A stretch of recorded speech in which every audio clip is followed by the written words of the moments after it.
The news coming in just as we come on the air tonight. Ukraine's president addressing the people of his country just a short time ago, warning that Russian troops are moving in on the capital, closing in on Kyiv, saying they could storm the capital tonight. And this evening, the breaking headline from the White House: the U.S. and its European allies now planning to sanction Vladimir Putin directly.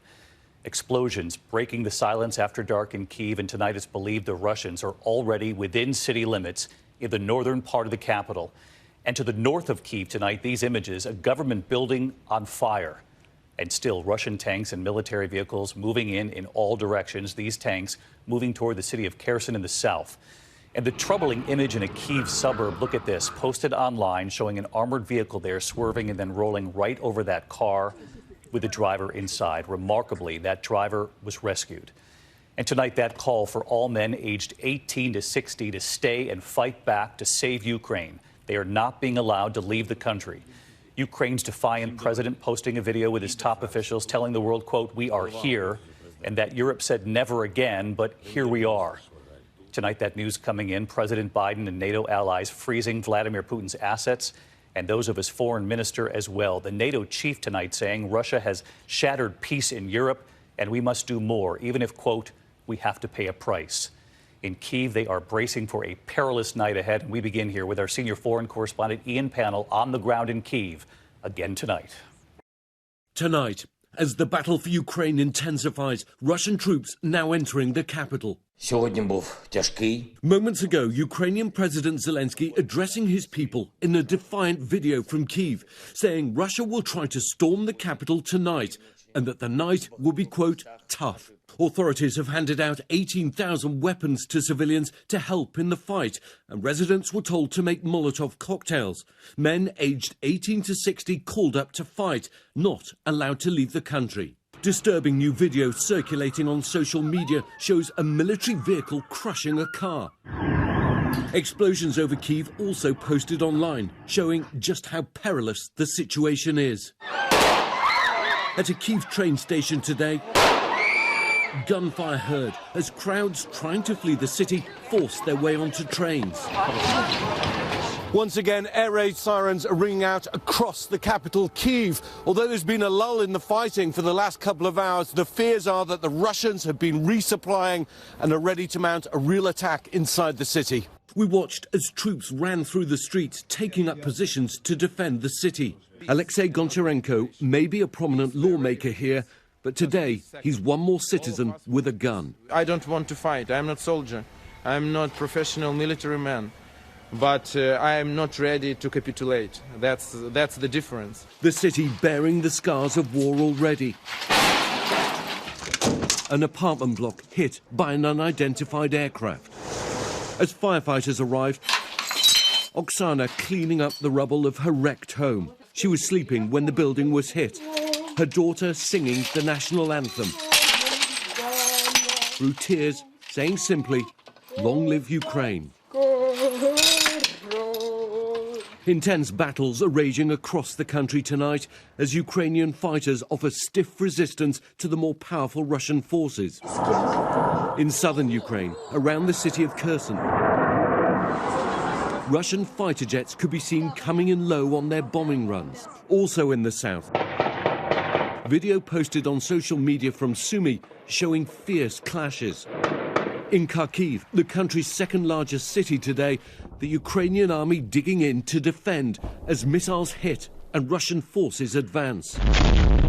And this incredible video of a driver swerving to avoid exploding rounds falling around the vehicle. Casualties are rising, among them 13 Ukrainian defenders on a Black Sea island. They refused to surrender to a Russian warship and reportedly responded with an expletive when the Russians told them to surrender. Tonight, Zelensky says they'll receive the honor of Ukraine. The NATO alliance is activating its rapid response force for the first time in a defensive role in Europe. Up to 40,000 troops will bolster allied countries close to Russia and Ukraine. And 7,000 American troops ordered to Europe yesterday could soon make up part of this NATO force Europe. But none of these troops will be helping Ukraine. As some flee the cities, others seek shelter in Kyiv's subways. We have a little food and toys. and I hope one day, one night, but if so, we can stay there a long time. And some are seeking safety in houses of worship. Rabbi Jonathan Markovich and his wife Ina have thrown open the doors of their synagogue. With US visas, they could have fled. But Ina made a promise to a 104-year-old Holocaust survivor. Will you stay here with me? I fought the Nazis, and I don't know what's coming.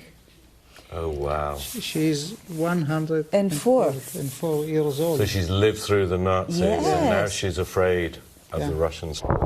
And tonight, a long and bloody battle looks unavoidable. And Ian Panel joins us live from Kyiv again tonight. Ian, we know the president of Ukraine issuing that grim warning just a short time ago that the Russians could very well try to storm the capital tonight. That other detail that you reported, men 18 to 60 not allowed to leave the country. Families told to take action to make Molotov cocktails to protect themselves. And tonight it would appear that in many parts of the country, the Russians are facing a stiffer resistance from Ukrainian fighters than they expected. Yeah, I think that's very right. I mean, a senior official telling ABC News that the first 2 days have not gone as well as the Russians expected, though it is now believed that they could try to take Kiev for the final push tomorrow. Again, Zelensky thinking that it could happen tonight, and we have been hearing the distinct sound of battles taking place inside the city. Meanwhile, I think we're seeing early signs of potential talks between the Ukrainians and Russians, but it's likely not talking that's going to dominate the coming hours, but fighting. David? Ian Panel leading us off again tonight. Ian, we thank you and the team. And of course, please stay safe. And the breaking development late today from the White House, President Biden is now planning to impose new sanctions on Vladimir Putin himself and on Russian Foreign Minister Sergei Lavrov.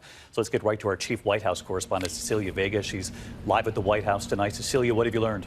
Yeah, David, this information is just coming in right now. So we know that the president made this decision just within the last 24 hours, that he's doing this along with EU partners, really the show of force and being united against what the Kremlin is doing there in the UK. Press secretary telling me late this afternoon that this is meant to send a clear message about the strength of allies and their opposition to Russia right now. But David, I've got to tell you, the experts that we've talked to say this is largely a symbolic move to sanction Putin personally.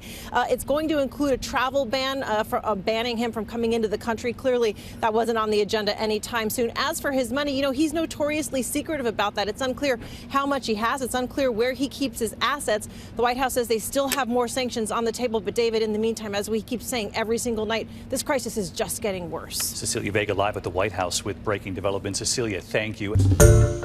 Hi, everyone. George Stephanopoulos here. Thanks for checking out the ABC News YouTube channel. If you'd like to get more videos, show highlights, and watch live event coverage, click on the right over here to subscribe to our channel. And don't forget to download the ABC News app for breaking news alerts. Thanks for watching.